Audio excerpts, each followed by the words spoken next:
Welcome back, Rocky Roadsters. Here we are. We're in person again. We even wore the same outfits. Yeah, same one as 2 weeks ago. We planned it. Yeah. So I would like everyone to raise their hand if they've ever been personally victimized by a Christian. Ooh. Mm-hmm.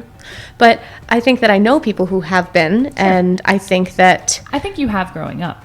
Probably. Yeah. Because I went to Catholic school. Yeah. When I was younger, and if you read our title for this episode, it's Christians Aren't Always Nice, and there's a lot that's rolled into that, and we might have already ticked people off with the episode title, but I think anybody who has ever met more than 3 Christians, there are times that I'm a Christian and I'm not always nice.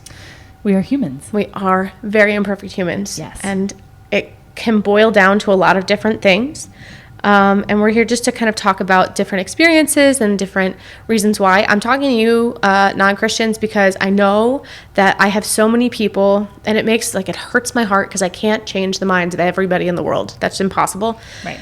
But I specifically think of so many people who I read their posts, I see their stuff on Instagram, I see their, just their hurt, and it's so specifically pointed towards, quote unquote, Christians, because X, Y, and Z. Sure. And it makes me sad because to follow Jesus is to know that Jesus is love, mm-hmm. and to be a Christian and intentionally be hurtful, intentionally. Yeah. We can unintentionally hurt people in a lot of different ways as well, but mm-hmm. to be intentionally hurtful towards a person or a group of persons mm-hmm. is not Christ-like. Right. He sat with the sinners. He would eat with everyone in the middle of downtown Allentown right now. And he would sit under the bridge on Linden Street in the homeless community, and he would be right up face to face with those people, and he would love them and he would support them. Yep. And to see the difference in opinions of Christians from non-Christians because of a couple people or mass media about Christians and about biblical truth and about what Jesus wants. I wish he could come and talk to me right now about what he actually thinks, because I think a lot of people can incorrectly interpret mm-hmm. so many things. And I think it all goes down, not at all, but a lot of it goes down to words on a paper. And you can be a Bible scholar and you can think that you know every little detail of what it actually says and means, mm-hmm. but all of us could also be wrong. I saw something recently I saw a post on Instagram or something recently, and it said, if Paul were alive today, America would be getting a letter, like the American church. And I'd love to read it. I mean, you could go into just the sole differences of why are there thousands of denominations of Christianity. That's unbelievable. Like, mm-hmm. that's a whole rabbit trail to go down. What's the difference between a Methodist and a Presbyterian and an evangelical free and a Catholic and a UCC? Like, mm-hmm. it's like, go down the list. Lutherans, like all these people, it's like there are differences because Christians can sometimes not be nice. Mm-hmm. And because you wear blue jeans on a Sunday, we don't agree with that. And so blue jeans are going to go make their own denomination of Christianity. Mm-hmm. And you have this big trickle separation. However, the Christians at large, as you're talking about now, can be hurtful to people. Mm-hmm. And I have personally been hurt by Christians. I have also talked to many people who I've since really kind of learned more about since I was hurt by Christians, that there are people that step away from the church and don't ever go back mm-hmm. because someone said something to them, because they interacted with somebody. Some people do that and then they still believe in Jesus, but they maybe stay away from church. Mm-hmm. And then there's some people who just turn away from God altogether because mm-hmm. they're like, if this is who God is and you're supposed to be like God and representing who God is as a person, and this is what you do, I'm not correlating with you. Mm-hmm. And then they make their own God, like nature or Mother Earth or Buddhist, or switch completely to a different religion.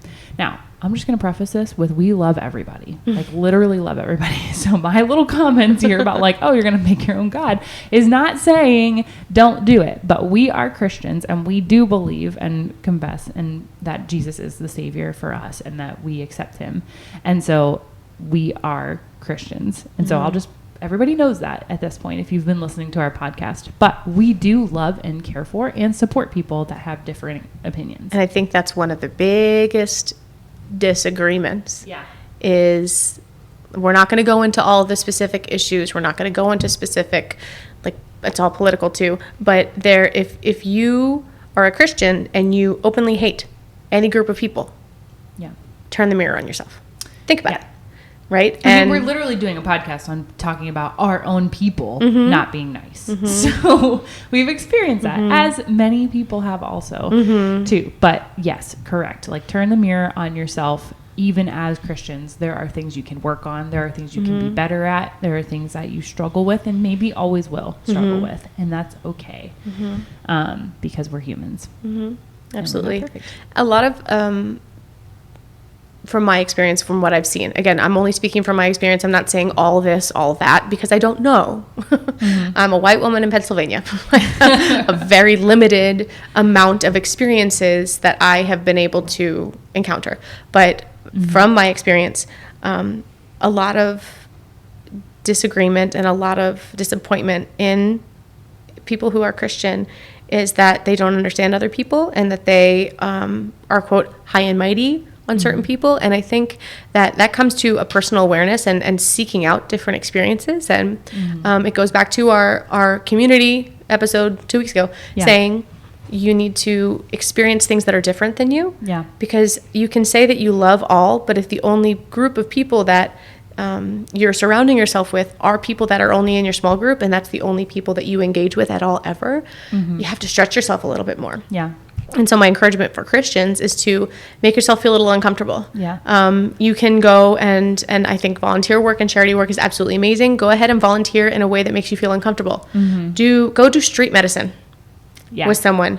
Go not only serve at a homeless shelter, go ahead and deliver goods to a group home for forensic mental health. And sit and talk with them and create a spiritual mentorship with them and be able to go into the nitty-gritty stuff, not just for the clothing drives, the food drives, which are very, very, very important, but go experience something that makes you very, very, very uncomfortable.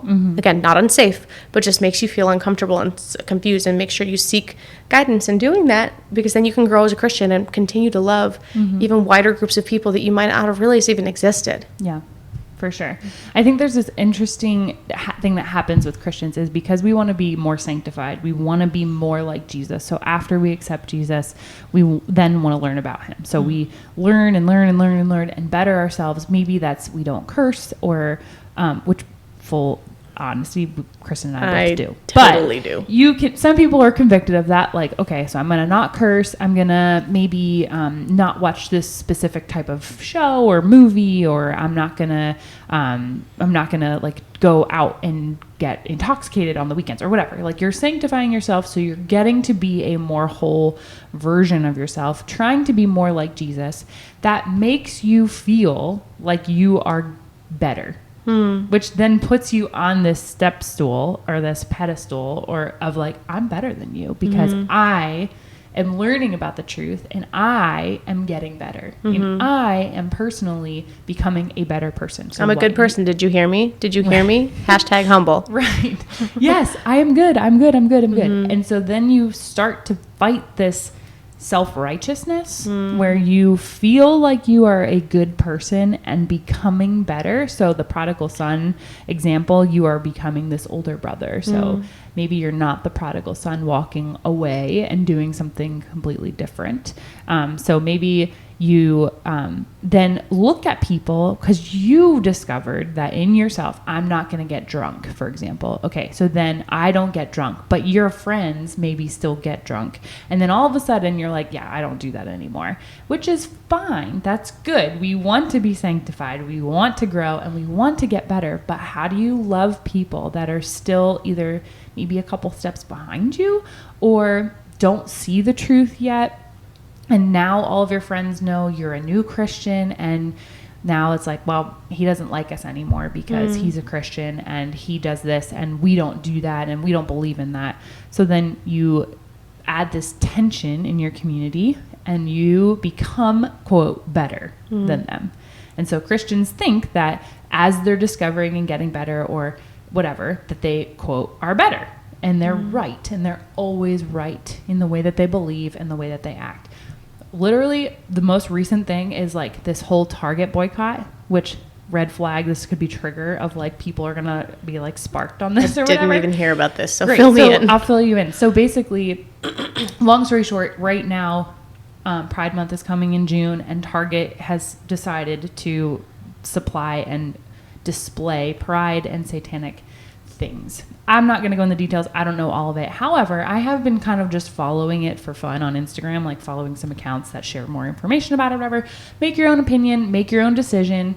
Yes, I do have my own opinions about it, but people are so mean in the comments. Like, they are so mean, and you are Christians. Like, these are like Christian suburban moms, right? That want to boycott Target, which I completely understand. Why? Meanwhile, suburban mom is Target's main demographic. Right.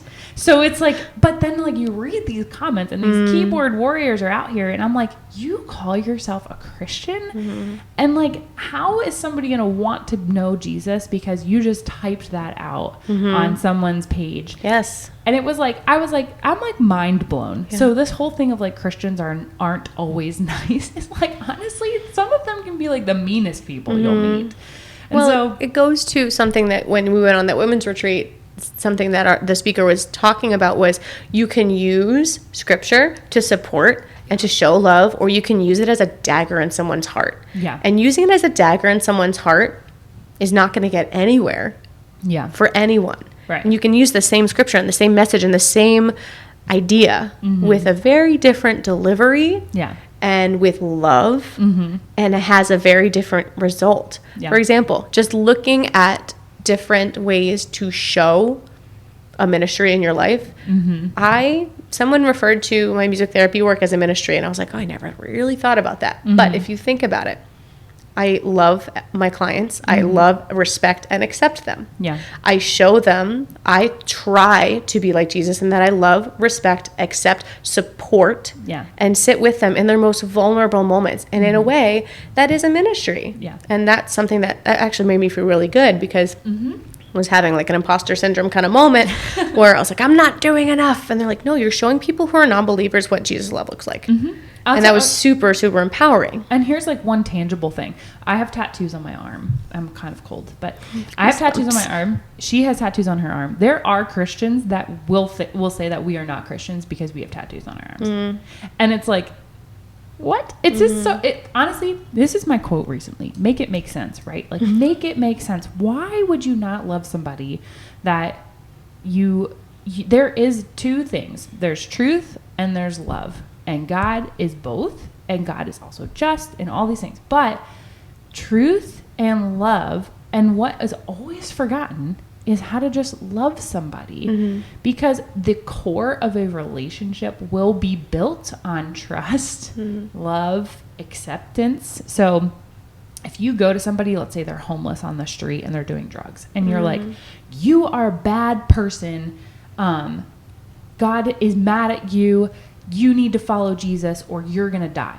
Okay, that's pretty harsh. But like, there are people that consider themselves Christians and do that. And then you wonder why that person never wants to go into a church or never wants to talk about Jesus.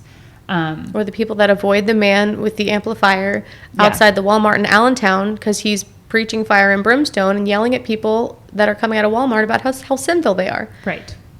People don't know how sinful they are when they don't know what sin is. So you can't tell somebody you're a sinful person when they don't see themselves yet as doing something wrong, maybe. And guess what? Fun fact, we're all sinners. Welcome to the world we live in. Like, literally every single person sins. And so having your high and mighty little stool of Christianity, you are going to just hurt people by not humbling, loving, and caring, and stepping alongside somebody.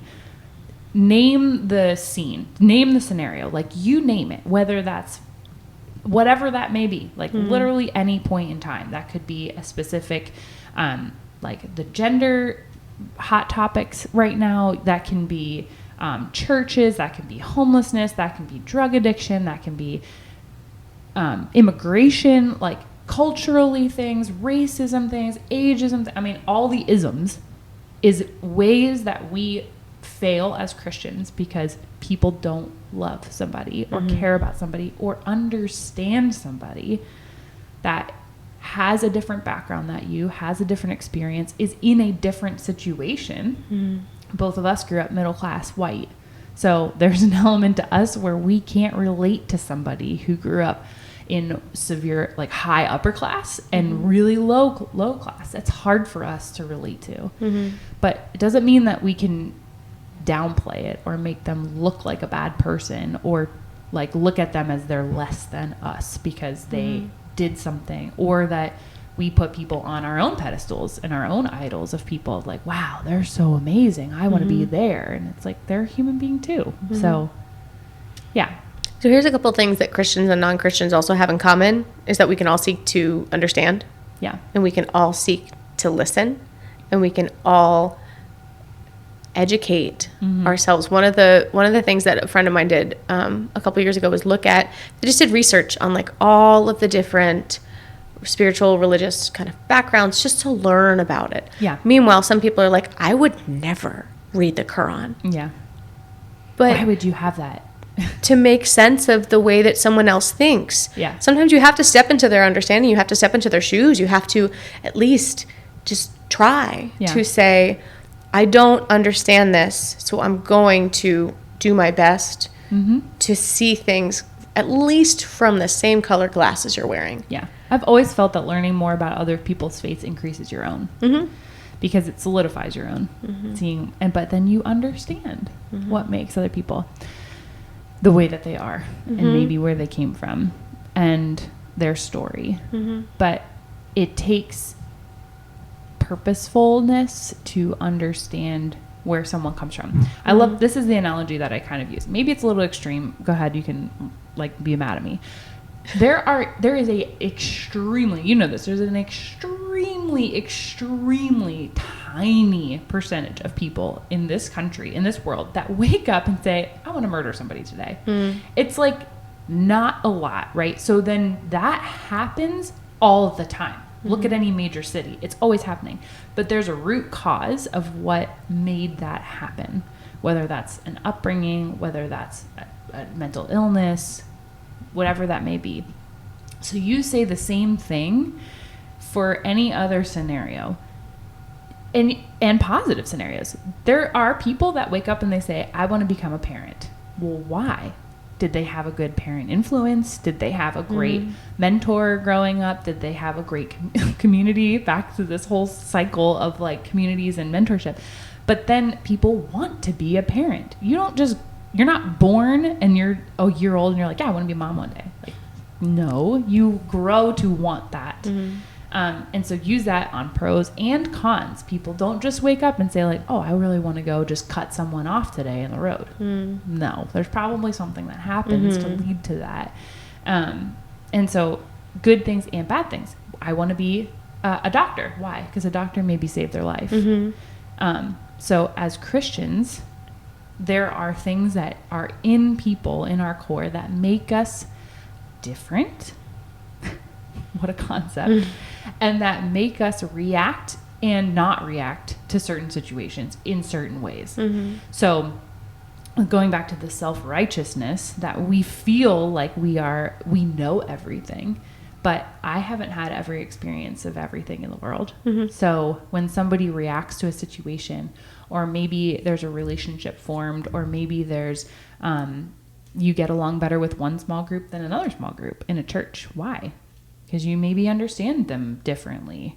That's fine. But you can't then turn it upside down and be like, oh, well, that small group, oh my gosh, stay away from them. Like, maybe because they look different from you. Maybe they're a different age than you are. Maybe they're a different marital status than you are. So why compare? Why judge? Why be mean and cruel and say things that are so hurtful? I just don't understand it. But I've done it too myself because we're humans and we do it. Well, we could really title this episode "People Aren't Nice," because in general, it doesn't.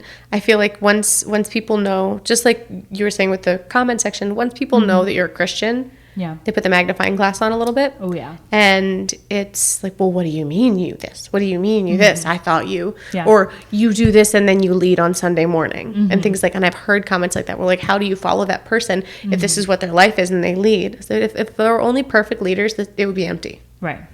The platform, every single pulpit, mic, little backyard church service, every single spot would be empty. Yeah. Because nobody's perfect. And we have to know that we are not perfect and understand that we are not perfect and our lives are not perfect before we can then, it's that mirror. It's turning that mirror. Like, what, those people aren't perfect. It's like, turn it around. You're not perfect either. There's things that are wrong. And admitting that you're not perfect as an Enneagram 1, which you don't believe, but is very hard, because I actually think I'm perfect. Just kidding. I really don't. I was going to say, how hard was that for you to say?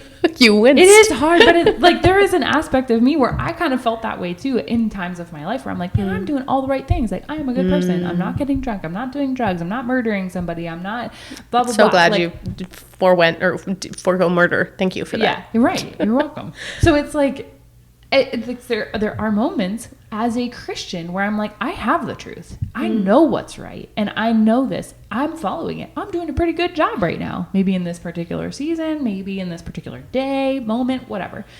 And then it's like, okay, that rewind. Like, you are not perfect. And here's other reasons why you're not perfect. And that's just is the way it is. So circling back to this whole thing. People have been hurt by the church. And in these episodes over this series that we're talking about, it has happened. And we've talked about it more so. And I've experienced it myself. And you can be hurt. And for whatever reason, church hurt stings a little harder than other hurt around us. And like a coworker or somebody gets mad at you, it's very different than a church Christian person. And we just know that we're going to be hurt. We know that we're going to be made fun of as Christians. It's like said that in the Bible, like we just kind of expect that to happen. But I've had someone literally make a sound when I said I was a Christian. Same. They go, that makes me feel uncomfortable. Yeah. It's like, thank you for Or I've had people be like, that thing that guy you follow. Like, it's like it's a celebrity. Right. So icky and gross. And trust me, I have had moments where I'm like, oh, this is so hard to do. But you just do it. And so, yeah, but it does hurt. And it does turn people away. And I've heard so many people that are like, I'm never going back to that church, whether it was the Catholic church or the Lutheran church or the Evangelical church or the UCC church. Let's just name all the denominations that have hurt people. And, it skews your view of who God is and what love is and Christianity in general. And I just feel like the meaner that we are as a collective nature whole, and the harsher that we are on people without coming aside truth and love, they go together. You can say something true to somebody and love them at the same time. You can guide somebody to make better decisions and love them simultaneously at the same time. You can understand or try to understand why somebody is struggling with something that maybe you don't struggle with.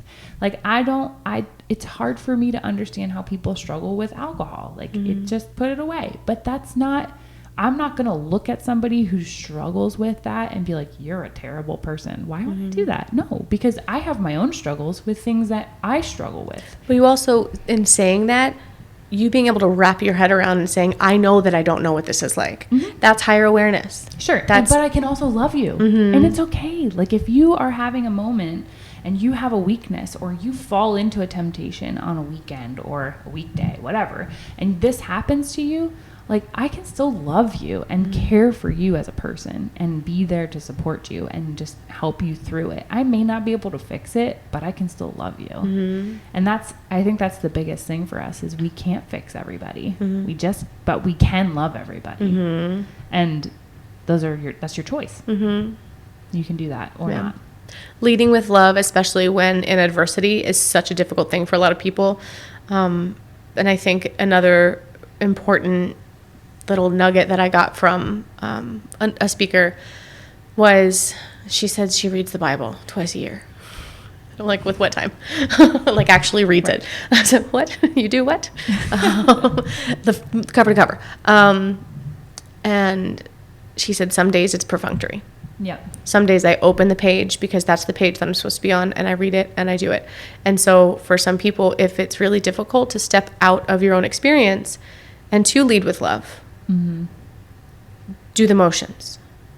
I'm thinking of a specific person right now that on paper, if you looked at their actions that they do, like model Christian, they're a very cold person in person. And it's a little bizarre because on paper and the things that they do and the actions that they take, that looks like they're leading with love, but the personality is just not congruent with that. But they're still doing the actions that lead with love. Sure. And people do that for a lot of different reasons. Some people do it because they want to appear a certain way. Some people do it because out of the goodness of their heart, they do want to be that way. Sure. But they are just not able to connect the dots. Yeah. Which is fine. But it's just got to be congruent. And to be able to say, I'm going to lead with love on paper, and I'm going to lead with love with my heart when I'm with you as well. And I mean, I've got myself a short temper sometimes. But so do I, honestly. With very specific people, my husband. But to be able to say, on the whole, yes, I'm a very imperfect person, but on the whole, I do my best to listen. I do my best to love. I do my best to educate myself. And then when I'm unable to do that, I take a back seat. And instead of contributing to the crossfire, I wait. And then I help the wounded.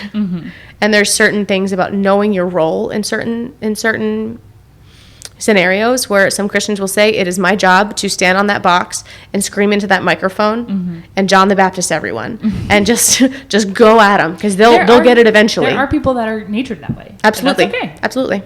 It's a place. They might be Enneagram 8s. They could be, yeah. But if you watch something like The Chosen, shout out to The Chosen, great show. Jesus doesn't walk around and be like, follow me, I'm right, ding, ding, ding, right here, hello, follow me, you need to follow me. He loves people, and he's very humble at that. So if I could say anything, please stop being mean. Just stop being mean. If you're mean and you say something mean or you hit send on a mean text message or a mean email or a mean comment on social media, why? Just stop being mean. People are not going to want to be around you if you're mean. And this is to Christians and non-Christians alike. Literally everybody. Just please stop. If you have a pulse, if it's hard to be kind. Yes. Which some days it's really hard to be kind. Yeah. It's really hard to be kind, but it's not as hard to just not be mean. Yes. You can just, what is the whole thing? Sticks and stones break my bones. Words can never hurt me. That's like so wrong. Words will hurt. Absolutely. And words do irreparable damage. They are daggers in people. They really will shape someone's life and change their life and could hurt your witness. So if I could say anything to Christians, I have 2 points that I can think of off the top of my head. One, just please stop being mean. Just stop. Just be nice. You can be truthful and honest and love somebody at the same time. And loving somebody doesn't mean you accept everything that they're doing as correct. That's a hard concept. But you can love somebody and be truthful to them at the same time. Number 2, please don't keep only people that think and act and do what you do in your circle as, quote, right, correct. This goes back to our community conversation too. Go and be with people who are different than you because they will stretch you and or they will solidify your truths. Like, I do not want to do this because this is what I see. Or I do want to do this and I want to try this. Like, here's a great example. This is a dumb example, but I would never have made my own bread. And then you were like, yeah, I make sourdough. And I was like, I want to do that. Not because I wanted to be like Kristin, but I was like, why not domesticate myself even more? No, but you're like, if Kristin can do it, it can't be that hard. Right. So I was like, let's just do it. So I start making bread and I'm like, yeah, this is awesome. But Super I'm not empowering. going to be like, I'm not giving you a sourdough starter because you would never make bread. That's a stupid thing to say. But like, It's just the same concept goes all the way around. You know, people are like, oh, I would not hang out with her because she says this about this person, or I would not hang out with her because she's kind of mean. Or when it sounds like those are the people you should be hanging out because they're broken and they need love. Right. Yeah. And one of my favorite things too is like, I don't want to go to that person because they smell really bad and they don't take care of themselves, but they may need somebody to help them and like love them and just be with them and support them. Maybe somebody in they're having a marital issue. Maybe somebody is having a financial issue, and to just be like, yeah, they don't eat organic. Like, I'm not going to send my kid to their house because they don't eat organic food. You know, like, that's just so ridiculous. And the sad part is that's true. People are like that. Like, please stop. Just stop being that way. Just be nice. Be loving, and take care of your home, yourself, your family, your friends, and focus on what you can do with the people around you and the people that are right next to you, and love and care for them and guide. But just like, stop being mean. I don't know. That's all I have to say. Now that Mandy is about to combust, I have a challenge for Christians and non-Christians alike. I want you to introduce yourself or have an interaction with someone you normally wouldn't. So if it's a person who's looking like they're struggling, sad example, a man couldn't find his keys in his car, and he reminded me of someone that I had a client interaction with, and that made me think that he was a dangerous person because he looked like a previous client that I had. And so he couldn't find his keys in his car, and he was shouting, "Help me, help me, help me." And I stayed in my car because I didn't want to go over there and possibly, this is a grocery store parking lot. What's going to happen? It's like 2:00 in the afternoon. Sure.